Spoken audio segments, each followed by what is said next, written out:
Todos nós aqui, acredito, estudamos direito, fizemos faculdade. Fomos massacrados, como eu massacro os meus alunos, com o que eu mais falo, o princípio da legalidade. E a gente fala que em matéria tributária tudo está na lei. Que beleza, né? Eu já fiz uma pergunta pública, na verdade não uma pergunta, uma afirmação. Nós não temos, até onde eu sei, e eu e o professor Flávio devíamos, eu estava pensando na sua fala, Flávio, a gente devia se trancar no Hotel Fazenda durante uma semana, porque assim, ele tão positivista, kelseniano, né? Eu um pós-positivista convicto, já falei mais de uma vez que eu acho que o Brasil é o último país em que se lê Kelsen, né? Eu acho que a gente tinha que se trancar numa fazenda, ficar uma semana para ver o que ia sair disso. Eu acho que eu ia sair muito melhor, né? Nós temos o princípio da jurisprudencialidade no Brasil. Se eu abro a nossa Constituição Federal, eu leio que, além do princípio da legalidade, nós temos o princípio da jurisprudencialidade. O Poder Judiciário pode criar o direito? E vejam, se eu fosse abrir a Constituição inglesa, eu teria essa referência lá. Na verdade, teria em que sentido? Eu não conseguiria abrir a Constituição inglesa, porque ela não existe, e com isso eu posso ter a informação de que o Poder Judiciário cria o direito. Só que isso foi uma decisão real em 1300 e tralalá, que decidiu que, a partir de 1354, se não me engano, que existiria o common law, o direito comum na Inglaterra, de juízes que aplicariam o direito conforme a decisão do rei. Então, ali eles criaram o princípio da jurisprudencialidade. Eu não vou abrir o texto constitucional em inglês para achar o princípio, mas eu vou procurar os livros que fazem referência às decisões inglesas do século XIV, e ali, não com essas palavras, não com essa terminologia, até porque traduzir o direito brasileiro e o inglês, fazer uma comparação de ipsis literis é impossível traduzirmos um in of court, ou comparar com a ordem dos advogados, é assim, uma piada, é impossível, né? Então assim, eu não acharia essa palavra, mas eu acharia o princípio de que os juízes ingleses criam o direito. Criam a partir do direito comum que existia no século XIV. Vírgula. Acrescentaria eu, ainda que eu não tenha lido exatamente isso, num direito tributário inglês que não existe, porque lá não tem esse direito tributário como nós, né? Então, se eu não consigo chegar numa livraria e perguntar assim, posso comprar um curso de direito tributário inglês para conhecer o sistema? Eu fiz essa pergunta. Gostaria de comprar um curso de direito tributário inglês. O sujeito olhou para mim e falou assim, I don't understand you. O que você está querendo dizer? Você quer um livro que tenha a organização tributária? Isso não existe. Simplesmente não existe um curso de direito tributário, quer inglês, quer norte-americano. Então, assim, bom, enfim, nós estamos trazendo essa realidade para nós. Tudo bem. Vejam, eu posso pegar o mesmo sentido, então, que os ingleses estão dando para a teoria dos precedentes nos últimos séculos. Ah, não, desculpa, pulei a parte da vírgula, né? Eu não li nenhum curso de direito tributário inglês, até porque esse curso não existe, que os juízes criam direito, vírgula, exceto tributário. Por que eu acho que eu posso dizer isso? Né? Porque na Magna Carta de 1215, essa a gente conhece mais, que antecede a criação do common law, tem a cláusula no taxation without representation. Então, essa história de que o judiciário cria o direito é verdadeiro, vírgula, exceto para o direito tributário, porque lá cabe ao parlamento, desde a Magna Carta, criar o direito. Enfim, se a gente vai importar, vamos importar coisa, digamos, um pouco mais de estrutura, mais de decência, eu digo, né? O Superior, eu não vou falar do Supremo, tá? Vou falar do Superior Tribunal de Justiça, que, digamos, eu estou um pouquinho mais próximo dele, né? Hoje, eu lhes afirmo, sem meu rosto ficar vermelho, que o egrégio Superior Tribunal de Justiça cria regras tributárias, cria dispositivo normativo a partir da vontade dos seus membros. E já escrevi isso, está disponível aí no jornal Valor Econômico, né? Juízes criando regras tributárias. É o Superior Tribunal de Justiça, não aplicando a vontade do Congresso Nacional, ou, quer dizer, ou tanto não aplicando a vontade expressa, como não respeitando a vontade quando o Congresso Nacional não quis aprovar. Que é a mesma coisa. Então ele tanto cria o direito quando ele deixa de aplicar a regra, quando ele aplica uma regra que foi proposta para o parlamento, e o parlamento rechaçou. Né? E isso, vejam bem, eu vou aqui colocar mais um elemento que a gente precisa, na minha opinião, discutir.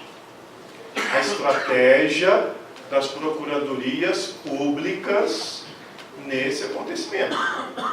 Porque, na minha visão, isso é uma estratégia expressa da Procuradoria da Fazenda Nacional. Estou dando nome aos bois para não ficar generalizando. Eu entendo, e já escrevi sobre isso, vou continuar escrevendo, que isso para mim é uma estratégia. As procuradorias fazendárias, capitaneada pela PFN, poderia procurar o Congresso Nacional e pedir a mudança do direito positivo. Só que hoje ela muda com 8 votos ou 6 votos do egrégio Superior Tribunal de Justiça. Por quê? Porque os juízes, de verdade, não são eles que estão criando o direito. Eu não sei, mas imagino que vocês vão compreender o que eu vou legislar.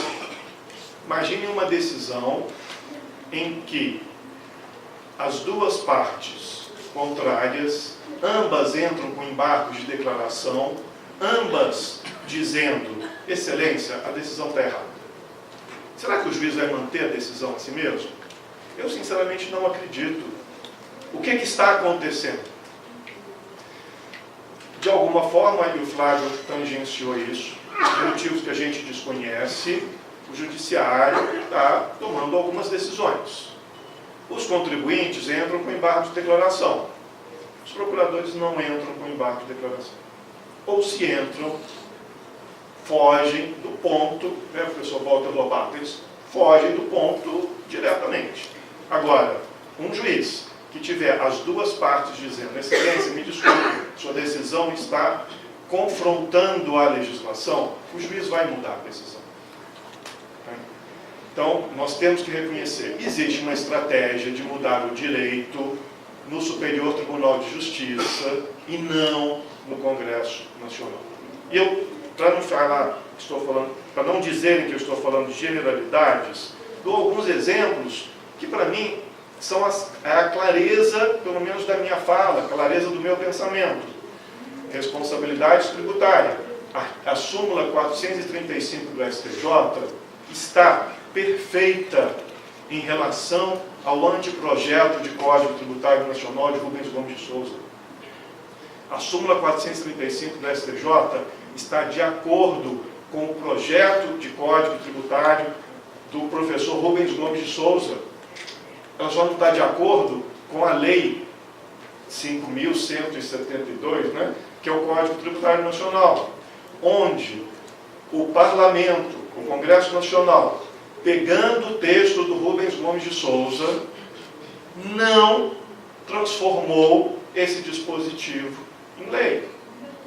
Então, o STJ hoje faz o que faz contra a vontade do parlamento nessa súmula. Outra, para ficar bem fácil, se tiverem alunos, por exemplo, do segundo ano da Faculdade de Direito, conseguem compreender o meu segundo exemplo.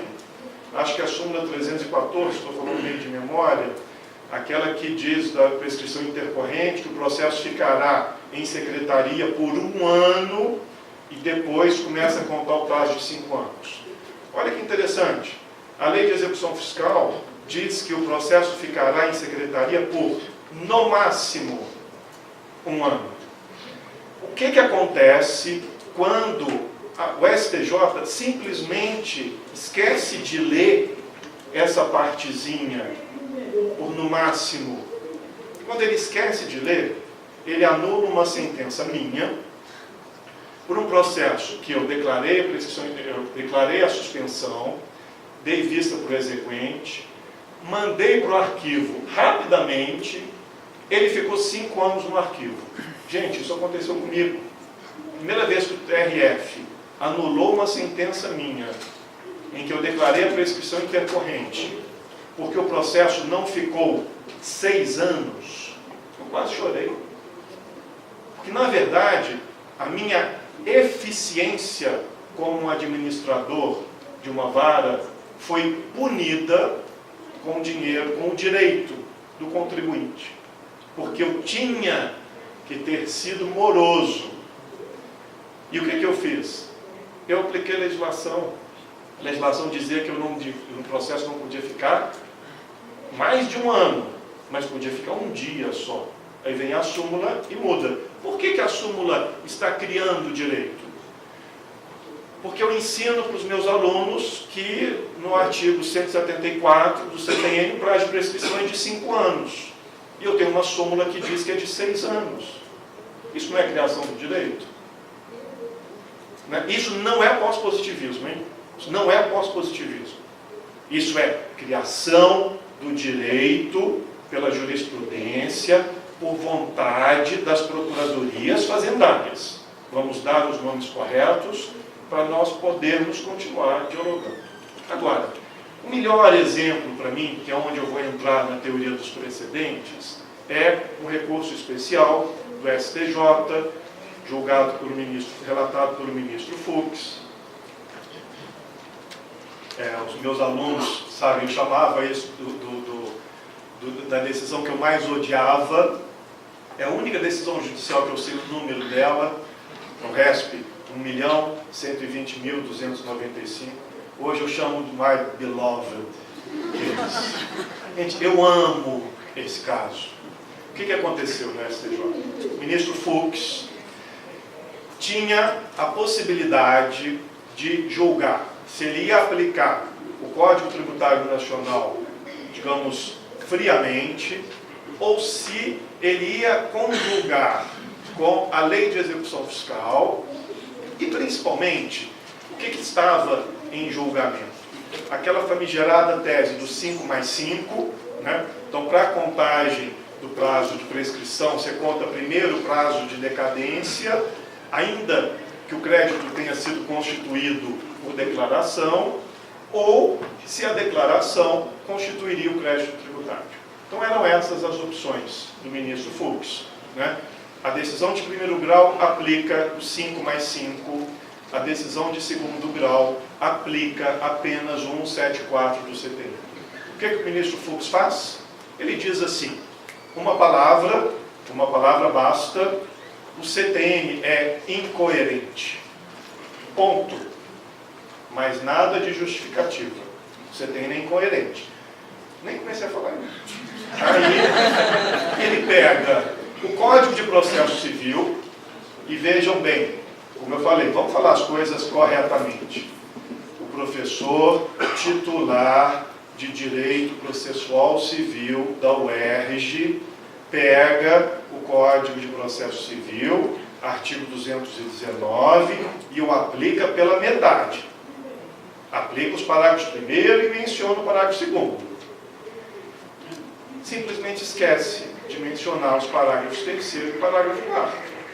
Porque se o professor titular da UERJ, no processo civil, tivesse aplicado todo o dispositivo do Código Processual em matéria tributária, ele estaria descumprindo o artigo 146 da Constituição. Isso é a plena verdade. Mas ele daria o mesmo resultado. Ele reconheceria a prescrição. Que nesse caso, se a gente aplicasse a Lei de Execução Fiscal, o CTM ou o CPC num dispositivo integral, ele reconheceria a prescrição. O que ele faz para não reconhecer? Ele corta um artigo do Código de Processo Civil no meio. E a partir daí, o que acontece? A jurisprudência defensiva. O STJ julga esse réspite em 1 ano. Os embargos de declaração demoram 3 anos. Ministério Público Federal, grande ausente no processo. Teve 6 oportunidades para reconhecer que ele precisava ser o guardião da ordem legal. E ele simplesmente permaneceu omisso. Se vocês pegarem a legislação hoje que nós temos no Código de Processo Civil, vocês pensarem em teoria dos precedentes e compararem com esse RESP 1.120.295, relatado pelo ministro Fux, que foi dado efeito de recursos repetitivos, vocês vão ter um exemplo perfeito do porquê o nosso Código de Processo Civil de 2015 existe. Mencionar só algumas coisas aqui, né? O artigo 10, procurar material escrito é um problema, né? O artigo 10 hoje não autorizaria esse dispositivo, a decisão. Artigo 485, né, do 489, desculpa, artigo 489 do CPC, parágrafo 1º, positiva a teoria dos precedentes. A aplicação, então o juiz, quando os casos forem iguais, ele vai e faz a aplicação. A distinção, quando os casos forem diferentes, isso já é uma coisa complicada, né? O exemplo que eu costumo dar para os meus alunos é o que tiver na minha mão. Então, sei lá, vou pegar a garrafinha de água e vou pegar um copo. Ambos estão tendo como conteúdo água, mas há uma distinção clara entre eles. Uma é basicamente para transportar, para refrigerar, outro é para beber, a gente tem acesso à água, né? Então, a distinção é alguma coisa nesse sentido. Olha, não dá para necessariamente dar o mesmo tratamento para o copo do que para a garrafa, porque apesar deles estarem carregando água, eles têm uma distinção que seja relevante, né? Depois tem a superação do precedente. Olha, essa distinção, quando o Supremo, e aí eu estou com o Flávio Couto Bernardes, porque eu acho que em defesa do pós-positivismo, na verdade, os pós-positivistas que poderiam ser, seriam apenas os ministros do Supremo. Acho que isso é uma regra que as pessoas se esqueceram, né? Então, se a gente analisar, por exemplo, greve de servidor público, reconhecimento da união homoafetiva, isso é pós-positivismo. Isso são valores constitucionais, foram identificados, não foram... a lei não foi positivada, a norma não foi posta pelo parlamento, e aí a Suprema Corte vem e cria o direito. Quando, por exemplo, na greve do servidor público, fala, a Constituição reconhece a greve, o Congresso fica 25 anos sem aprovar, não dá nenhum indício de que vai fazê-lo, vem com o Supremo, isso é pós-positivismo. Não é o juiz de primeiro grau, o substituto, reformando a decisão do titular, falando assim, não, meu valor é mais importante do que o seu. Não é? Enfim, essa é a superação do precedente. Esse é o overruling, quando, por uma decisão da autoridade competente, ele supera aquele precedente. O que não está no nosso código, mas não precisaria, a decisão per incuriam. Ai, meu Deus, Oswaldo. A decisão per incuriam. O que é a decisão per incuriam? É a decisão descuidada. Primeiro livro que organiza o direito inglês, de Blackstone, já diz o seguinte: o direito é estável quando o julgador ou o julgamento não trata, não menciona, não enfrenta uma regra que ele tinha, ou quer seja um ato do parlamento, quer seja um precedente, que ele tinha que analisar. Essa regra, essa decisão não vale como precedente. Então isso é a decisão per incuriam, é a decisão descuidada. É aquela em que o ministro Fux diz: não vou aplicar mais o CTN, não me importa essa tal da Constituição Federal, tarará, deixa isso de lado, pega o Código de Processo Civil. Mas ele lê só metade da decisão, só metade da decisão legislativa. Quando ele faz isso, uma decisão per incuriam. E olha que interessante, superação do precedente. Esse RESP que eu mencionei, ele foi superado, ele é da primeira sessão, ele foi superado 10 meses depois por uma decisão da Corte Especial do STJ. Tá? Por ordem do Supremo, o STJ pega um outro processo e tem que analisar se a lei de execução fiscal é compatível com o artigo 146 da Constituição ou não. E o que a Corte Especial do STJ faz? Ele diz, certa modulação. A LEF não é que ela seja inconstitucional, ela só não pode aplicar, ela só não pode ser aplicada nessa regra para questões tributárias, porque ela não é lei complementar. Pois bem, então você tem dois julgados conflitantes um com o outro, né? Você tem o superior, a decisão superior, que, por exemplo, para não ficar só na Justiça Federal, né, o TJ de São Paulo, se não me engano, aplicou essa decisão umas 150 vezes. Ele aplicou a outra do ministro, da Corte Especial foi relatada pelo ministro Teori, a outra pelo ministro Fux. O TJ de São Paulo aplica essa decisão errada 10 mil vezes, ou 9.765 casos. Isso é verdadeiro, esse número 9.700, colhido por mim no site do TJ. Né? Então vejam, nós temos algum operador do direito muito forte que não está jogando com as regras do jogo. É um operador que se nega a aplicar a Constituição, se nega a aplicar o Código Tributário e hoje se nega a aplicar o CPC, porque ele esconde um precedente que é superior. E aí, já lhes pergunto sem responder, né? Como é que a Fazenda Nacional, a Fazenda Pública, vai ser o julgador dos processos tributários? Se ela não respeita a legalidade, se ela não estimula os julgadores a respeitarem a legalidade, né? Enfim, o artigo 927 do CPC trata de todas essas regras de como criar um precedente, né? Então, sugiro que o meu tempo já está esgotado, né? Quem puder, pega esse RESP 1.120.295 e compara com o artigo 927 do CPC de hoje. Vocês vão ver que ele descumpriu todas as regras de criação do precedente, né? É uma maravilha. E nós ainda temos, caminhando para o final, a Lei de Introdução das Normas do Direito Brasileiro, que é mais um diploma que está pleiteando, quase, né, rezando de fato, para que nós possamos a ter mais segurança jurídica. Os artigos 20 e 30 tratam exatamente de segurança jurídica, de aplicação de conceitos indeterminados. Basta dizer que é incoerente, ponto. Não, você tem que justificar, você tem que pensar na previsibilidade. Sabe qual a previsibilidade desse processo do ministro Fux? Nós carregamos lixo processual. Nós, o país inteiro, mas principalmente nós, juízes de execução fiscal, carregamos lixo processual, porque nós usamos recursos do Estado para manter processos que não têm a menor viabilidade.